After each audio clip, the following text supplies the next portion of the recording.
পরের এই দেশে নিজের আপন কেউ নেই। শ্বাস নিচ্ছে এখানে, কিন্তু মনটা পড়ে আছে আমাদের সেই দেশে। আমাদেরকে অনেক হাসি খুশি দেখো ভিডিওতে, হয়তো ভাবো কত সুখী আছে প্রবাসীরা। তবে প্রবাসীদের বুক ফাটা কান্না কেউ দেখে না, শুধুমাত্র নির্ঘুম রাত্রিই জানে প্রবাসীদের রাত কিভাবে কেটে যায়। যখনই মন খারাপ হয়, পরিবারের কথা খুব করে মনে পড়ে, তখন চলে যাই প্রকৃতির কাছে একটু মনটাকে হালকা করতে। মানুষের কাছে কষ্ট বললে তারা সেই কষ্ট নিয়ে রিপিট আঘাত করে, কিন্তু প্রকৃতির কাছে তুমি তোমার কষ্ট বলে দেখো, দেখবা তোমার মনটা হালকা হয়ে গেছে।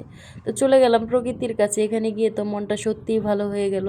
পাহাড়গুলো এত বেশি সুন্দর, এগুলো দেখে আর কি বলবো, মাশাল্লাহ বলো সবাই। যাই হোক, ভিডিওটা ভালো লাগলে অবশ্যই শেয়ার করে দিও। এখানে গিয়ে মনটা সত্যিই ভালো হয়ে গিয়েছিল।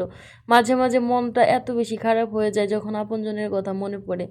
ওই যে বেইমান নামক বিমানে উঠে যেদিন আসলাম, পাড়ি জমালাম এই প্রবাসে, জানি না কবে ঘরে ফেরা হবে। ইচ্ছে তো ছিল কিছুদিন পরেই চলে যাব, কিন্তু ওই যে বাস্তবতার জাতাকলে পড়ে সময়ের কাছে হেরে গিয়ে আজকে পরিবারকে ভালো রাখতে গিয়ে আমার মতো হাজারো প্রবাসী এই প্রবাসী থেকে যেতে হচ্ছে দীর্ঘদিন। জানি না আদৌ কবে